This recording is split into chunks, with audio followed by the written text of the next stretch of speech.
बहुत बहुत धन्यवाद। मंच पर हमारे साथ पार्टी के बहुत सम्मानित और संस्थापकों में उपस्थित हमारे साथ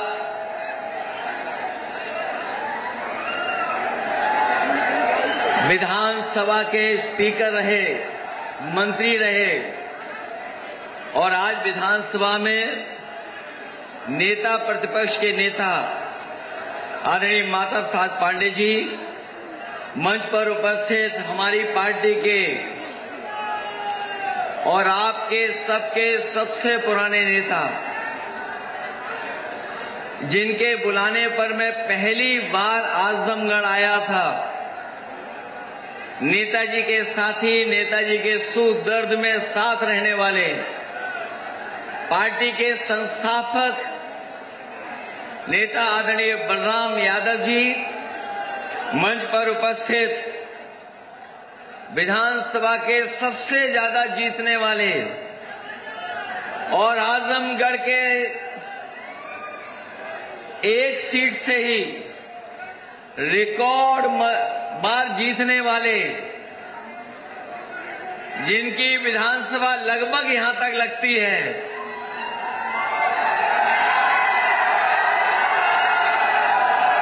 विधायक दुर्गा यादव जी, सांसद धर्मेंद्र यादव जी, सांसद Durga Prasad ji.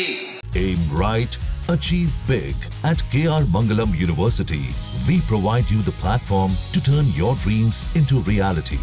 At KR Mangalam University. मैं सबसे पहले समाजवादी पार्टी के जिला अध्यक्ष हवलदार यादव जी का धन्यवाद देना चाहता हूं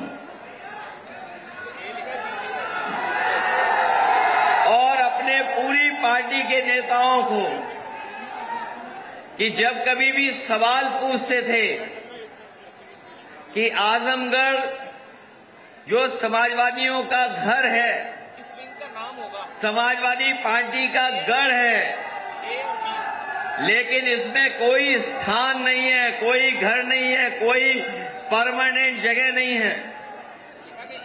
आज हमें खुशी है इस बात की कि बहुत पार्टी कार्यालय देखे हम लोगों ने, भारतीय जनता पार्टी का कई फ्लोर का पार्टी कार्यालय देखा है, लेकिन जितना शानदार समाजवादी पार्टी का कार्यालय दिखाई दे रहा है, इसके मुकाबले उनका पार्टी कार्यालय कहीं नहीं है। और ये इसलिए भी है, उन्होंने छोटा कार्यालय इसलिए बनवाया क्योंकि उन्हें पता है कि आजमगढ़ से उनका खाता नहीं खुलेगा, इसलिए खाना पूर्ति के लिए कार्यालय बना लिया है। लेकिन हम समाजवादी लोग आप सबका, आजमगढ़ के लोगों का धन्यवाद देते हैं, आभार प्रकट करते हैं और जो स्नेह, जो प्यार, जो सम्मान आजमगढ़ की जनता देती है, हमें लगता है बहुत कम जिलों में वो सम्मान मिल पाता है। और जो नेताजी हमेशा कहते रहे कि आजमगढ़ से हम लोगों का भावनात्मक लगाव है, भावनात्मक रिश्ता है हमारा आपका, वो एक बार नहीं, हमें कई बार देखने का मौका मिला है कि अगर हम लोगों ने कोई फैसला ले लिया पार्टी की तरफ से, आजमगढ़ की जनता ने पूरे सम्मान के साथ स्वीकार किया और राजनीति में समाजवादी पार्टी को आगे बढ़ाने का काम किया। मैं जब सामने एक हमारा कार्यकर्ता साथी जो तस्वीर दिखा रहा है, एक तस्वीर उसके हाथ में है कि मान्यवर काशीराम और नेताजी एक ही सोफे पर बैठे हैं। सोचो कब की विचारधारा का विलन, दो विचारधारा एक साथ किस समय पर आई थी। और जब मैं अभी हमारे बगल में जो बैठे आदरणीय माता प्रसाद पांडे जी से मैं पूछ रहा था कि राजनीति में कितना समय आपका गुजरा है, तो जब मैंने हिसाब किताब लगाया तो एक सदी का कम से कम 60% हिस्सा उनका राजनीति में गुजर गया। एक सदी का 60वां हिस्सा उनका इसी के साथ समाजवादी आंदोलन के साथ गुजर गया। और जब मैं पीछे मुड़ करके देखता हूं कि कब आजमगढ़ में आया था, कब राजनीति में शुरुआत की थी, तो मैं देखता हूं कि आंखों ही आंखों में एक सदी का चौथा हिस्सा अपने आप निकल गया। एक सदी का चौथा हिस्सा यहां से नेताजी को, समाजवादी पार्टी को आपने न केवल जिताया बल्कि ऐतिहासिक वोटों से भी जिताने का काम किया। राजनीतिक परिस्थितियां बदलती हैं, बनती हैं, राजनीतिक परिस्थितियां बना करती हैं, बिगड़ भी जाती हैं। अगर धर्मेंद्र यादव नहीं जीत पाए, उनका दुख सबको था ही था, लेकिन जब से गुड्डू जमाली भी हम लोगों के साथ आ गए, उसी दिन भारतीय जनता पार्टी ने अपने हथियार डाल लिए थे। याद होगा चुनाव आपको जब शुरू हुआ, न जाने कौन क्या कह रहा था, लेकिन जैसे ही गुड्डू जमाली जी का साथ आया, बीजेपी के लोगों ने अपने आप हथियार डाल लिए।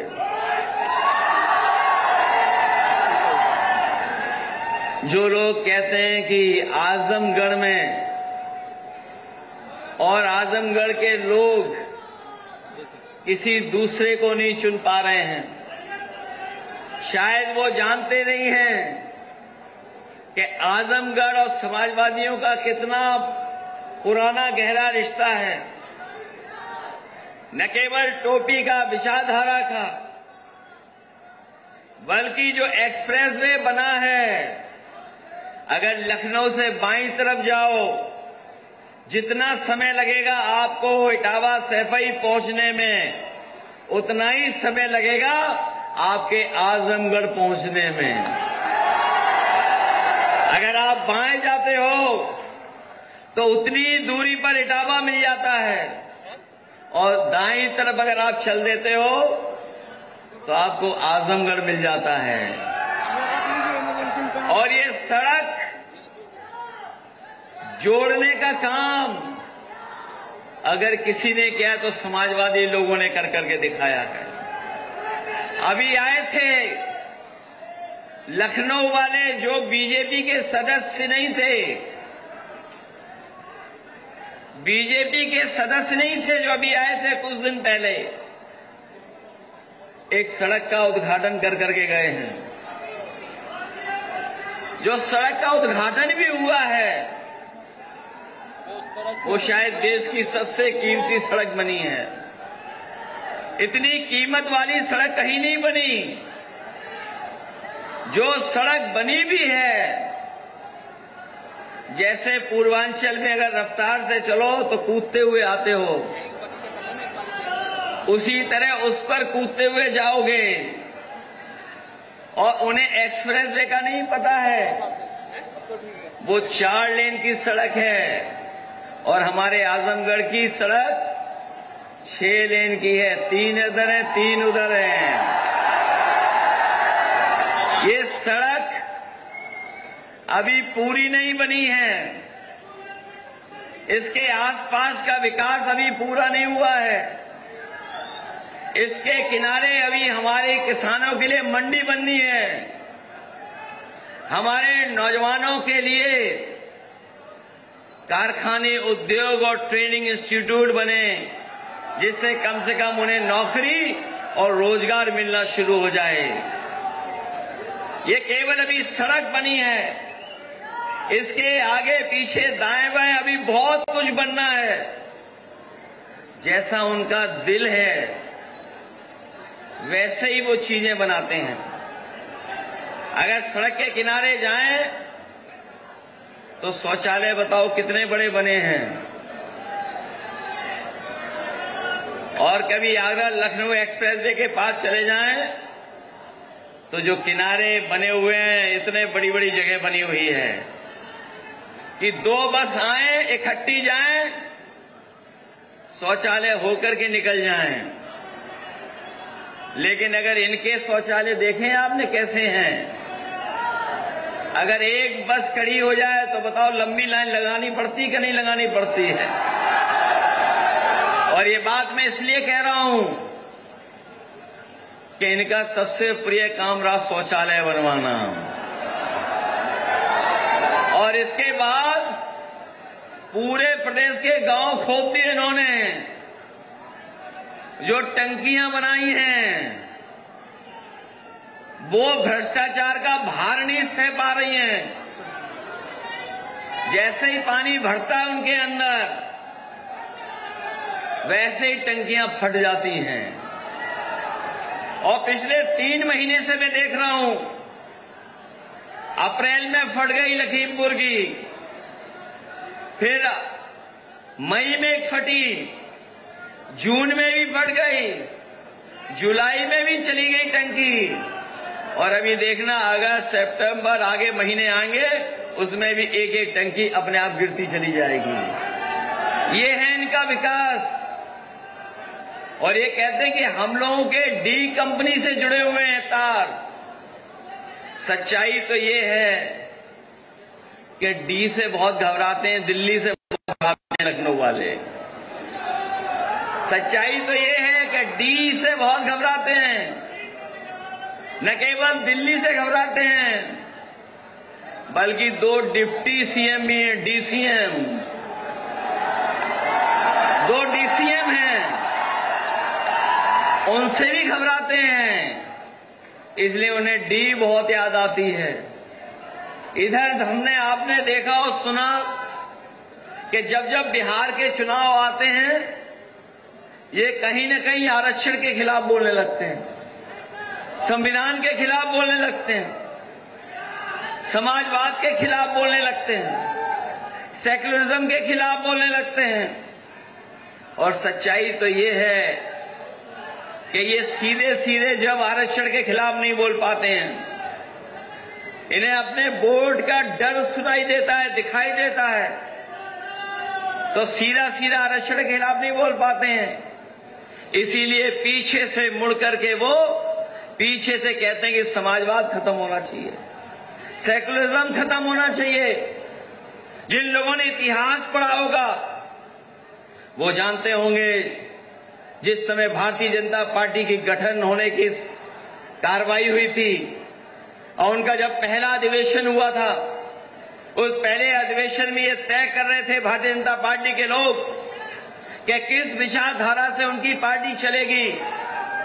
एक विचारधारा तो वो विचारधारा थी जो वो चाहती थी कि अपनी पुरानी विचारधारा पे उनकी पार्टी चले, लेकिन उसमें ऐसे भी लोग थे जो जानते थे कि भारत के लोग कभी भी उस रास्ते को अपना रास्ता नहीं बनाएंगे।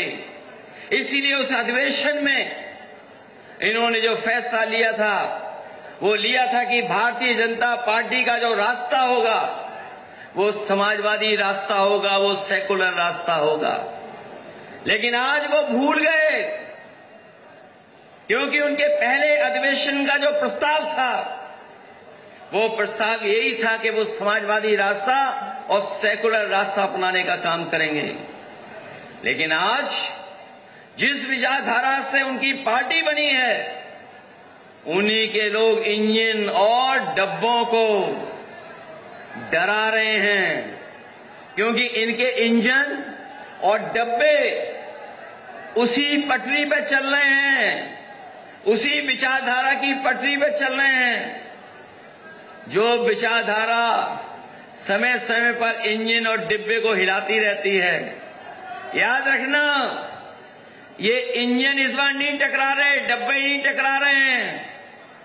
इस बार पटरी के मालिक लोग पटरी हिलाना चाहते हैं, इसीलिए अभी तक वो अपना अध्यक्ष नहीं चुन पाए हैं।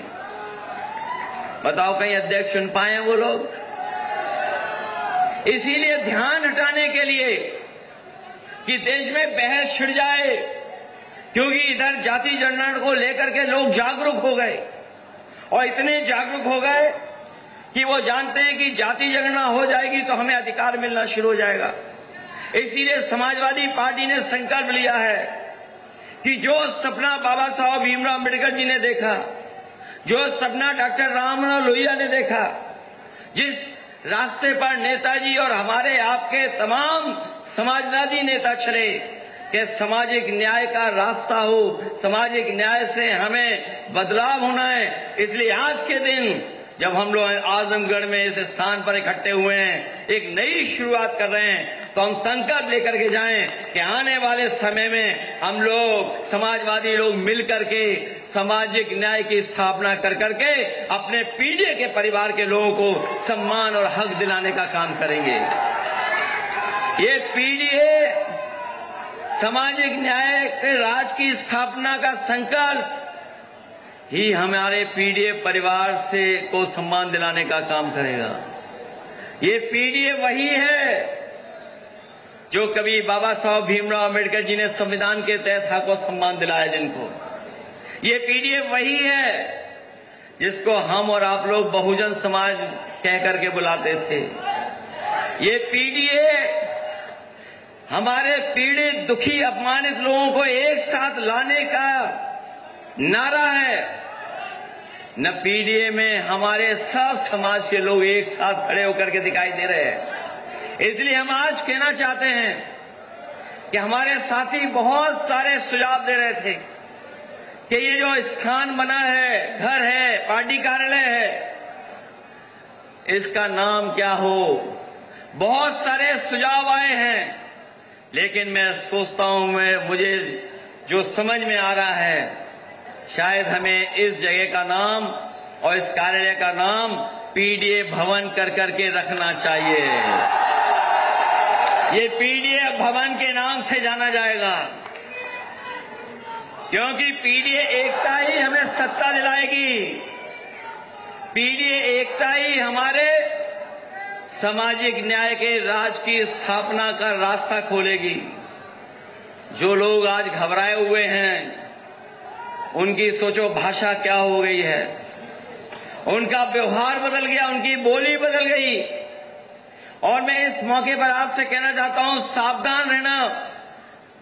ये समाज में इनके लोग ऐसे बैठे हुए हैं जो समय समय पर हमें और आपको अपमानित करते हैं।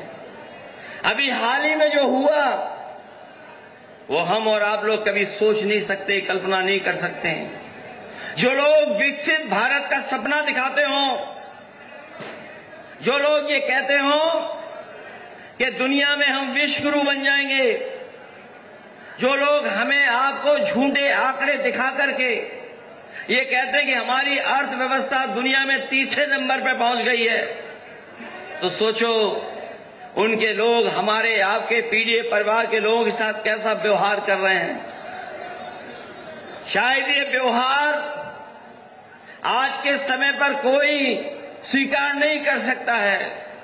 और सच्चाई तो ये है कि कथा के कार्यक्रम में दो गरीब लोग एक दूसरे के बीच में आए थे, क्योंकि गरीब परिवार अगर कथा कराना चाहता है तो आजकल के बड़े बड़े कथावाचक लोग हैं, वो तो उनका बजट भी बहुत बड़ा होता है, कोई स्वीकार नहीं कर सकता है। न जाने कितना बजट होता है उनका। इसलिए वो गरीब परिवार एक गरीब कथावाचक को बुला रहे थे, लेकिन उनके साथ व्यवहार क्या हुआ है, और ये ऐसा व्यवहार हुआ है जो हम लोग कभी भूल नहीं सकते। इसीलिए समय समय पर हम लोग जगाते हैं आप लोगों को और समझाते हैं कि ये भारतीय जनता पार्टी के लोग संविधान से नहीं चलना चाहते हैं, इनका रास्ता कोई और है। वो रास्ता है जो कभी कोई एक मनु महाराज आए थे जिन्होंने गड़बड़ किया था, उसी रास्ते पे चलना चाहते हैं। लेकिन पीडीए के लोग, सामाजिक न्याय की स्थापना करने वाले लोग, कभी इनका स्वीकार नहीं कर सकते हैं, वो रास्ता कभी स्वीकार नहीं करेंगे। इसलिए हम आपसे कहना चाहते हैं कि ये जिला और आसपास के जितने जिले हैं, समाजवादी आंदोलन से जुड़े हुए लोग हैं। वहां के लोग समाजवादी आंदोलन के साथ खड़े दिखाई देते हैं। अगर आजमगढ़ ने 10 में से 10 विधानसभा जिताई तो गाजीपुर में भी हम लोग 10 में 10 वो 5 की 5 सीटें जीते। बगल के अंबेडकर नगर में भी हम लोग 5 की 5 सीटें जीते। और जब लोकसभा का चुनाव आया, जो आंदोलन तैयार हुआ, जो समीकरण बना, जो इंडिया गठबंधन का कार्यक्रम शुरू हुआ, इंडिया गठबंधन जुड़ा और पीडीए की आवाज उसमें जुड़ गई, तो सोचिए कितनी सीटें हम लोग जीते हैं। अभी तक की सबसे ज्यादा लोकसभा की सीटें समाजवादी पार्टी हम लोग मिलकर के जीत गए। ये इंडिया गठबंधन की ताकत, पीडीए की रणनीति ने मिलकर के हमें उत्तर प्रदेश में दोनों दलों को नंबर 1 पर पहुंचा दिया। नंबर 1 पर पहुंच गए हम लोग। और इतिहास ये भी बताता है कि जो लोकसभा जीतता है वही विधानसभा जीतता है। जो लोकसभा में रिकॉर्ड बनाता है वो विधानसभा में भी रिकॉर्ड बनाता है। अभी तो हम लोग सबसे ज्यादा लोकसभा जीते हैं। ये नौजवान तो हमारे पढ़े लिखे लोग हैं और जब से टेक्नोलॉजी इनके हाथ में आई है, लोग सोशल मीडिया से लेकर के और टेक्नोलॉजी का इस्तेमाल करते हैं। जो नए लोग हैं वो चला लेते हैं, एआई से भी जानकारी हासिल कर लेते हैं। जो लोग एआई के तमाम प्लेटफॉर्मों को समझते हैं, जानते हैं, अगर वो टाइप करके केवल ये देख लें कि समाजवादी पार्टी पीडीए के आंदोलन में अगर केवल 10-10 हजार वोट बढ़ा लेगी एक विधानसभा में, तो बताओ कितनी सीटें जीतेगी समाजवादी पार्टी। जो लोग एआई चला लेते हैं, जो लोग एआई चला लेते हैं, जो प्लेटफॉर्म से जानकारी हासिल कर लेते हैं, जो सोशल मीडिया इंटरनेट से चलता है, जिसमें बीजेपी के लोग बहुत हावी रहते हैं, लेकिन उसके बावजूद भी वो टेक्नोलॉजी झूठ नहीं बोल रही है, क्योंकि हमारे जागरूक लोग भी समझते हैं अगर टाइप कर करके पूछ लें तो वो अपने आप आंसर आ जाएगा कि कितनी सीटें हम लोग जीतने जा रहे हैं। मैं इतना कह सकता हूं कि इस सामाजिक न्याय के राज की स्थापना की लड़ाई में उत्तर प्रदेश का रिकॉर्ड बनाने जा रही है समाजवादी पार्टी, रिकॉर्ड बनाने जा रही है। और इसलिए रिकॉर्ड बनाने जा रही है, इनके सब इंजनों को टकराने की आदत हो गई है। और जो मुख्यमंत्री है वो ओसीएम है, आउटगोइंग सीएम है। जो मुख्यमंत्री हैं वो ओसीएम हैं और उनके संग 2 डीसीएम भी हैं। और जैसे जैसे वक्त गुजर रहा है, बताओ इनके यहां क्या क्या हो रहा है। विधायक जनता को पीट रहे हैं, विधायक जनता को पीट रहे हैं और जनता के कुछ लोग मिलकर के उनके एमएलसी को कमरे में बंद करके कूट रहे हैं। विधायक जमीन के चक्कर में पड़े हुए हैं, एफआईआर खेल रहे हैं। और यही नहीं है, इनकी चोरी तो सीसीटीवी से भी पकड़ी जा रही है। बताओ चंडीगढ़ में वोटों की लूट कर रहे थे कि नहीं कर रहे थे? ये हमारे आजमगढ़ के लोग जागरूक लोग हैं, कुछ और समझ गए भाई। बताओ चंडीगढ़ में लूट हो रही थी, वोट की पकड़ी गई कि नहीं पकड़ी गई? बताओ सीसीटीवी नहीं होता तो नहीं पकड़े जाते? बताओ सीसीटीवी की वजह से बीजेपी वाले पकड़े जा रहे हैं कि नहीं पकड़े जा रहे हैं? वोटों की वजह से जो वोट पड़ रहे थे वो गड़बड़ कर रहे थे, पकड़े गए। इसलिए आप लोग सावधान रहिए, अपनी वोटर लिस्ट ठीक कर लो। ये वोटर लिस्ट ठीक करिए अपनी। अभी हमने सुना है कि बिहार में 1 लाख वॉलंटियर तैयार किए उन्होंने, वोट बढ़वाने के लिए, वोट घटवाने के लिए 1 लाख वॉलेंटियर, और जो नियम और कानून बनाए चुनाव आयोग ने, वो नियम ये बनाए कि इनके सभी जन्म पत्र और कागज चेक होंगे। सोचिए आप, चुनाव सामने है, 25 दिन में लगभग 8 करोड़ लोगों का चेक होगा। वोटर लिस्ट एक तरीके से नई बनेगी। ये तैयारी कर रहे हैं बेईमानी की, लेकिन हम जानते हैं बिहार की जनता भी इन भारतीय जनता पार्टी को हटाना चाहती है और इस चुनाव में उनको बाहर करने का काम करेगी, क्योंकि वो देख रहे हैं, जान रहे हैं कि और प्रदेशों में भी जो चुनाव हुए हैं, जिनके साथ लड़ी बीजेपी, उनके साथ चुनाव के बाद नहीं खड़ी दिखाई दी बीजेपी। आपने देखा होगा महाराष्ट्र में चुनाव हुआ, जिस मुख्यमंत्री को उन्होंने बनाया, चुनाव के बाद वो मुख्यमंत्री नहीं रहे। इसी तरह मध्य प्रदेश में देखा होगा, जिनके नाम पर चुनाव लड़े, जिन्होंने लड़ाया, लेकिन जब रिजल्ट आ गया तो वो मुख्यमंत्री नहीं बने। इसीलिए याद रखें, बीजेपी के लोग इतने होशियार हैं कि बिहार में रखेंगे तो नाम आगे, उन्हें भी आगे रखेंगे, लेकिन जब रिजल्ट आ जाएगा तो फिर मुख्यमंत्री किसी और को बना देंगे। लेकिन हम लोगों ने भी फैसला लिया है कि आदरणीय लालू प्रसाद यादव जी की पार्टी का पूरा समर्थन हम लोग करने जा रहे हैं। पूरा समर्थन करेंगे हम लोग, क्योंकि अगर हम आजमगढ़ में खड़े हैं तो जितना दूर लखनऊ है उतना ही दूर पटना है। बताओ, दूरी कम कर दी समाजवादियों ने कि नहीं की कम?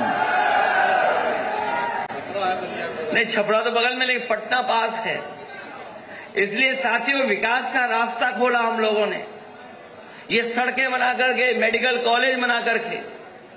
मुझे याद है, आप लोग मंत्री थे, सरकार थी, नेताजी ने यहां पर मेडिकल कॉलेज दिया था, पीजीआई के बराबर दिया था, और इसलिए दिया था कि आजमगढ़ के लोगों का इलाज यहीं पर हो जाए, फ्री हो, सस्ता हो जाए।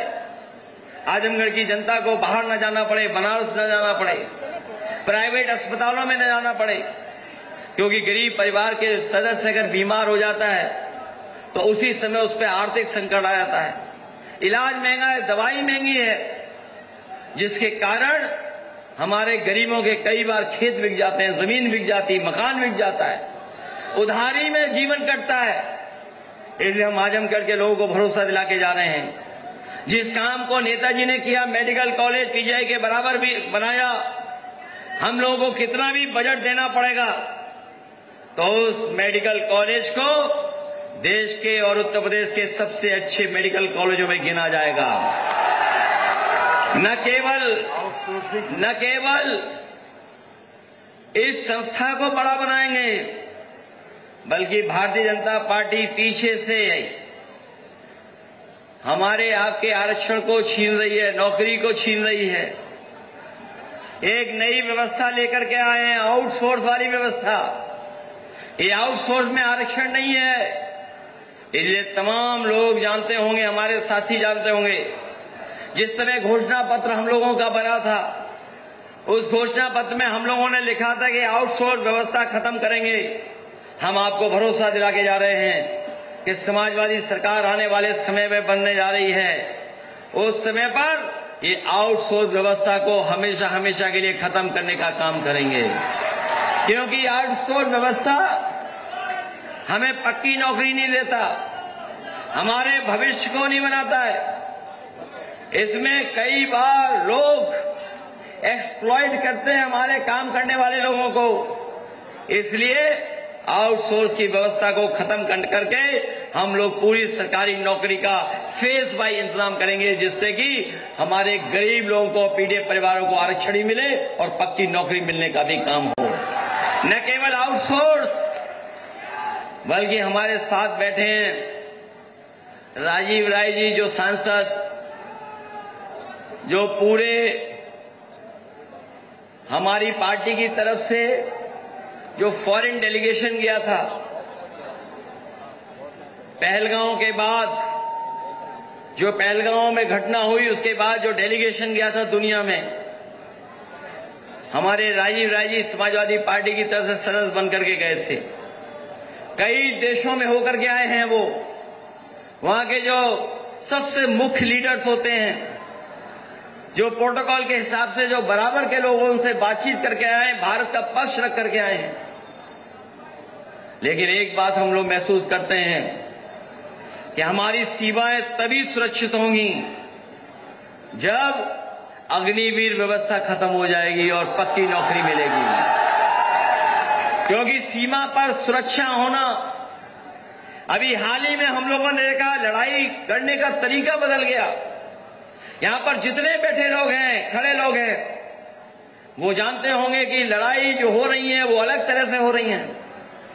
उसमें बदलाव हो गया है, नई नई चीजें आ गई हैं।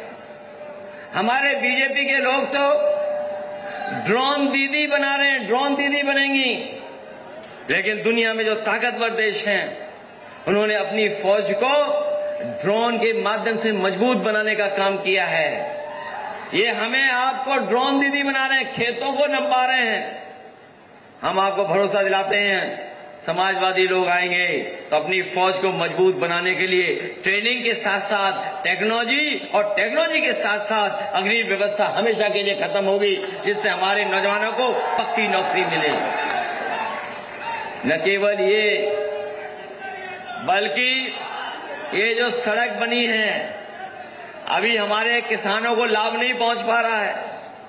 अभी हमारे गाजीपुर के किसान भाई होंगे जो सब्जियां पैदा करते हैं, बड़े पैमाने पर गोभी पैदा होती है और बहुत फसलें सब्जियां पैदा कर लेते हैं। उन्हें बाजार पहुंचने में समय लगता है।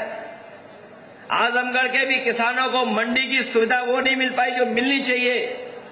हम आपको भरोसा दिलाते हैं, एक्सप्रेस वे तो बन गया है, इसके अगले चरण का विकास हम लोग आने वाले समय में जब सरकार बनेगी 2027 में, सबसे प्राथमिकता पे हमारा किसान, गरीब और गांव में रहने वाले लोगों की प्राथमिकता से विकास करने का काम करेंगे। ये तो आय दोगुनी कर रहे थे, ये किसानों की आय दोगुनी कर रहे थे। हमारे किसान भाई जानते होंगे, इन्हें नकली बोरी मिल गई, खाद नकली मिल गई। कुछ जिलों में तो नकली खाद में प्रधानमंत्री जी की फोटो आ गई। बोरी की चोरी तो पहले ही चल रही थी। लेकिन बताओ, महंगाई बढ़ते बढ़ते हमारे किसानों की आर्थिक स्थिति खराब हो रही है, बर्बाद हो गए। जहां खेत और खेती करने के हमारे लगातार जमीन कम होती चली जा रही है, वहीं सरकार की गलत नीतियों के कारण हमारे गरीब और किसानों के सामने संकट आ रहा है। इन्होंने जो अर्थव्यवस्था का रास्ता अपनाया है, जो आर्थिक तरक्की का रास्ता अपनाया है, ये रास्ता वो है जो हमें खुशहाली की तरफ नहीं ले जा पा रहा है। ये चीन पर निर्भर हो गए हैं। ये जितना सामान है सब चीन से आ रहा है। लोग जो कहते थे कि हम स्वदेशी अपनाएंगे, उन्हीं लोगों ने सबसे ज्यादा विदेशी बना दिया। जो लोग कहते थे स्वदेशी अपनाएंगे, उन्हीं ने हमें और आपको विदेशी सामान खरीदने के लिए मजबूर कर दिया। विदेशी सामान आ रहा है बाजार में, और अब तो ये भी हो रहा है कि गांव-गांव में लोग बैठे हैं, मोबाइल से ही ऑर्डर कर देते हैं कौन सा सामान चाहिए। कभी कभी 24 घंटे में, 48 घंटे में, 72 घंटे में उन्हें सामान मिल जाता है। बताओ, ये चीजें हो रही हैं कि नहीं हो रही हैं? और उसका परिणाम ये है, न किसानों की आय दोगुनी हुई, हमारी अर्थव्यवस्था के आंकड़े तो दिख रहे होंगे, लेकिन हमारे ऊपर, आपके ऊपर कर्ज दोगुना हो गया है देश का। अगर प्रति व्यक्ति के ऊपर हम देखें तो बताओ, कर्ज दुगना हो गया, आय बढ़ी नहीं, नौकरी मिली नहीं, रोजगार मिला नहीं, लेकिन कर्ज बढ़ा दिया इस सरकार ने। और जब कर्ज बढ़ता है तो याद रखना, हमारी आर्थिक नीतियों को भी वही देश अपने हिसाब से बनवाते हैं जो देश हमें कर्ज दिया करते हैं। इसीलिए हमारा देश भारतीय जनता पार्टी की नीतियों की वजह से कमजोर होता जा रहा है। आंकड़ों में तो दिखाई दे रहा है लेकिन सच्चाई और जमीन पर नहीं दिखाई दे रहा है। इसलिए हम आप सबसे अपील करना चाहते हैं, जो विकास का रास्ता समाजवादियों ने अपनाया, यही खुशहाली का रास्ता है, यही विकास का रास्ता है, यही सामाजिक न्याय के राज की स्थापना के लिए रास्ता खोलता है, यही पीडीए की एकता को और मजबूत करेगा। इसलिए हमारी आप सबसे अपील है कि जो समाजवादी आंदोलन बाबा साहब भीमराव अम्बेडकर जी ने दिया, लोहिया जी ने दिया, नेताजी ने दिया, और हम सब लोग उस आंदोलन के साथ चल रहे हैं। मंच वाले तो चल ही रहे हैं, आप सब लोग चल रहे हो। हमें पूरा भरोसा है कि 27 में भी इसी तरह का परिणाम आजमगढ़ से आएगा कि 10 में से 10 सीटें समाजवादी पार्टी जीत करके जाएगी।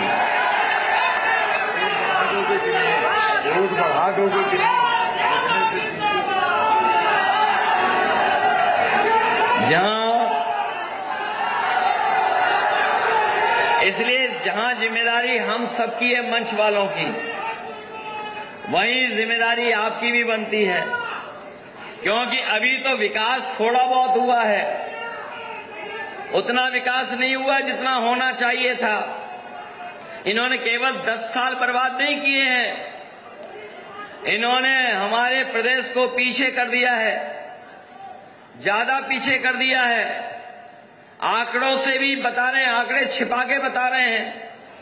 कानून व्यवस्था में तो आप सोच लीजिए, महिलाओं पे सबसे ज्यादा उत्पीड़न अगर कहीं हो रहा तो उत्तर प्रदेश में हो रहा है। सबसे ज्यादा असुरक्षित अगर मुसलमान भाई, माइनॉरिटी कहीं है, आदिवासी भाई कहीं है, तो वो उत्तर प्रदेश में है। सबसे ज्यादा बेरोजगारों की संख्या अगर कहीं है तो वो उत्तर प्रदेश में है। हमारे अध्यक्ष जी और पार्टी के लोग जानते होंगे कि कई साथी मजबूरी में यहां से नौकरी करने भारत छोड़ के दूसरों की फौज में शामिल हो गए थे जाकर के। कई नौजवान वहां पर भर्ती हो गए जाकर के, आजमगढ़ के भी भर्ती हो गए जाके।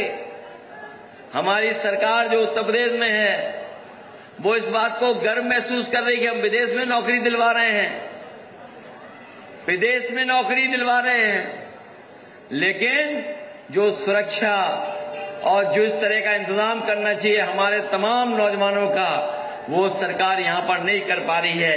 केवल झूठे आंकड़े दिखा करके हमें और आपको गुमराह करने का काम कर रहे हैं। और जहां तक जातिवादी व्यवस्था है, हम लोगों ने कई बार कहा कि जो लोग हम लोगों पे आरोप लगाते थे, कम से कम वो अपने आंकड़े देख लें, जिलों के आंकड़े देख लें, पूरे प्रदेश के आंकड़े मिला लें। और सच्चाई तो ये है कि इतना भ्रष्टाचार कभी नहीं हुआ जितना इनकी सरकार में हो रहा है। चाहे वो तहसील हो और चाहे पुलिस विभाग हो, पुलिस विभाग में तो कोई कंट्रोल ही नहीं है, किसी का कंट्रोल नहीं है। ये जो डायल 100 था, कई मंचों से हम लोगों ने कहा कि जब से डायल 100 का नंबर बदला है, बढ़ गया है, तब से हमारे इन लोगों का भी हिसाब किताब बढ़ गया है। और सुनने में आ रहा है, हमें देवरिया के लोग दिखाई दे रहे हैं, गाजीपुर के लोग दिखाई दे रहे हैं, कुछ थानों का तो इंतजाम ही ना जाने कैसा है, कुछ थानों का तो इंतजाम ही जाने कैसा है। और जो शराब पीने वाले हैं, दुकानों का जो बनने का सिलसिला है, बताओ बॉर्डर पे दुकानें कितनी बन गई हैं, स्कूल कम हो गए, दुकानें ज्यादा खुल गई हैं। सोचिए, स्कूल बंद कर रहे हैं, स्कूल, प्राइमरी स्कूल, और ये प्राइमरी स्कूल उनको चिन्हित किए इन्होंने। ये जो प्राइमरी स्कूल 5000 हैं, अभी 5000, फिर 5000 बंद करेंगे। ये धीरे धीरे गरीबों से शिक्षा छीनना चाहते हैं, धीरे धीरे हमारी बेटियों को पढ़ाई से दूर रखना चाहते हैं। बताओ, अगर स्कूल 4 किलोमीटर 5 किलोमीटर दूर है तो कितने हमारे गरीब परिवार के लोग अपनी बेटियों को स्कूल भेज पाएंगे। और तब जब बीजेपी की सरकार में सबसे ज्यादा सुरक्षित महिलाएं और बेटियां हैं, और ये हम नहीं बोल रहे हैं, इनके सरकार के आंकड़े बता रहे हैं कि सबसे ज्यादा घटनाएं अगर किसी के ऊपर हो रही हैं तो हमारी बेटियों के ऊपर हो रही, माता बहनों के ऊपर हो रही हैं। तो सोचिए, स्कूल बंद हो जाएंगे तो गरीब परिवार के बच्चे कहां पढ़ने जाएंगे। और ये 5,000 जो चिन्हित किए इन्होंने, ये वो स्कूल चिन्हित किए हैं जिन बूथों पर जब चुनाव होता है, इन स्कूलों में जो बूथ बनते हैं उन बूथों पे भारतीय जनता पार्टी हारी है। ये 5,000 वो गांव स्कूल चिन्हित किए हैं जिन बूथों पर भारतीय जनता पार्टी हारी है। केवल 5,000 स्कूल नहीं हटा रहे हैं, बल्कि बूथ 1,500 से 1,200 कर रहे हैं।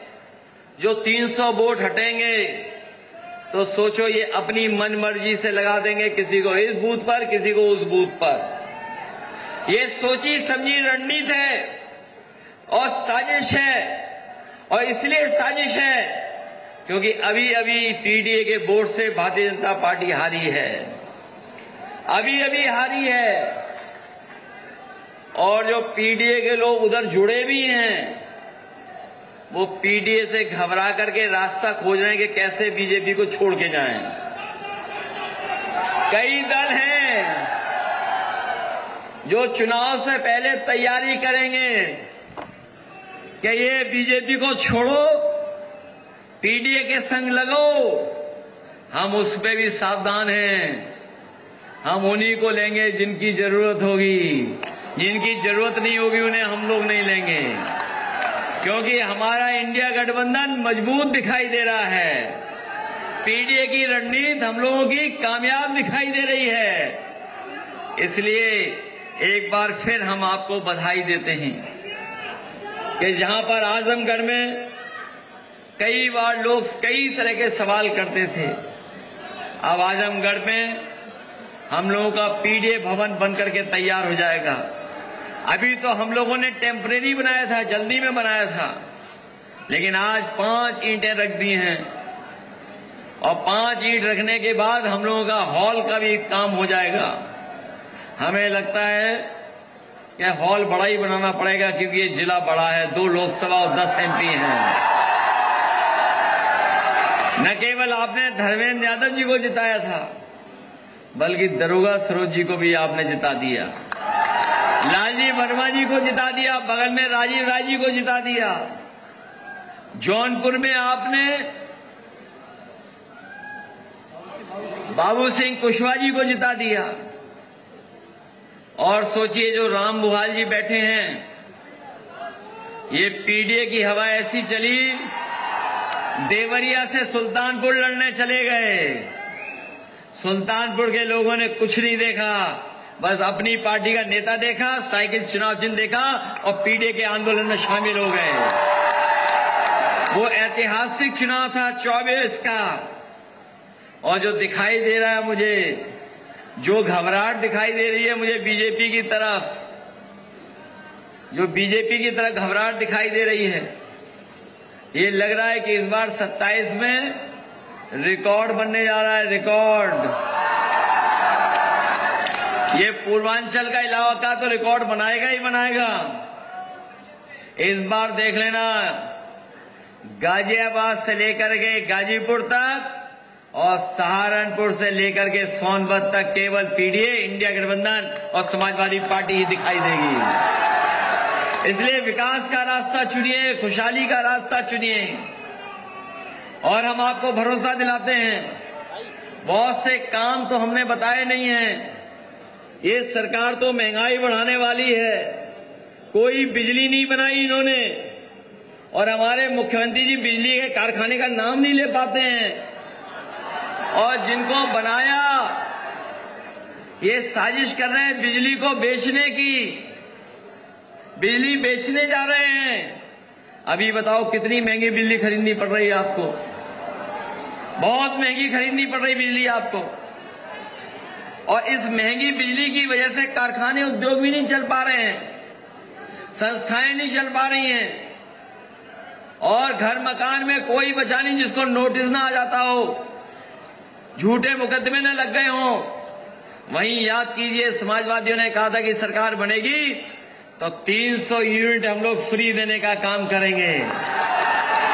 न केवल 300 यूनिट फ्री का वादा किया था, बल्कि अपनी गरीब माताओं बहनों के लिए भी हम लोगों ने कहा था कि कभी समाजवादी पेंशन शुरू की थी, इन माताओं बहनों को भी हम लोग 3,000 रुपया महीना देकर के इनका सम्मान करने का काम करेंगे। अभी तो लैपटॉप हमारे खराब भी नहीं हुए होंगे, सोचो आप। और जमाना बदल गया है, और इनके दिए हुए जो टेबलेट हैं वो उतने अच्छे नहीं है जितने अच्छे देने चाहिए थे। टैबलेट अच्छे नहीं दिए इन्होंने। हम अपने पढ़ने वाले बच्चों को कह के जा रहे हैं कि जहां नई तरह की चीजें आ गई हैं, नई तरह की टेक्नोलॉजी के माध्यम से पढ़ाई भी हो रही है। कभी किसी ने सोचा नहीं था कि ऑनलाइन पढ़ाई इतनी शुरू हो जाएगी। कभी किसी ने सोचा नहीं था कि YouTube पे ही सब गाने सुन लिए जाएंगे। आजकल तो YouTube चला करके गाना सुन रहे हैं। कुछ लोग रील्स बना के कमा रहे हैं। कोई ऐसा नहीं बचा जो चलाना न जानता हो नई पीढ़ी का, और उसको समझता ना हो। इसलिए अगर हम लोगों को उस समय पर जब सरकार बनेगी और घोषणा पत्र बनेगा, तो टेक्नोलॉजी के हिसाब से और बच्चों के भविष्य को बनाने के लिए अगर हम लोगों को बहुत अच्छी कोई सोच के साथ, ट्रेनिंग इंस्टीट्यूशन के साथ साथ, अगर दुनिया में जो सबसे अच्छे पैड आते हैं, आईपैड, उसके बराबर अगर हमें नौजवानों को देना पड़ा, तो ऑनलाइन पढ़ाई के लिए, सोशल मीडिया को देखने के लिए और अपने भविष्य को बनाने के लिए हमें अगर आईपैड के बराबर, दुनिया की सबसे अच्छी चीजों के बराबर अगर हमें देना पड़ा, तो उत्तर प्रदेश के नौजवानों को सरकार बनने पर हम लोग दे करके उनके भविष्य को बनाने का काम करेंगे। और जहां तक पढ़ाई है, उस पढ़ाई को भी कम से कम ऐसा बनाया जाए, ऐसी ट्रेनिंग की व्यवस्था की जाए कि नौजवान अगर अपनी नौकरी और रोजगार की तलाश में कुछ पढ़ करके, डिग्री हासिल कर करके कुछ करना चाहेगा, तो वो भी करने का काम हम लोग समाजवादी लोग करेंगे। क्योंकि इधर देखने को मिला है कि डिग्री कॉलेजों में एडमिशन कम हो गए हैं। 12वां पास वाले स्कूलों में भी जो आर्ट साइड की पढ़ाई कम हो गई है। इधर सरकार ने नौकरी नहीं दी शिक्षकों को और पढ़ाई भी छीन ली बच्चों की। ये दो तरफा हमला कर रहे हैं, उससे हम लोगों को सावधान रहना पड़ेगा। मैं एक बार फिर आप सबका धन्यवाद देता हूं।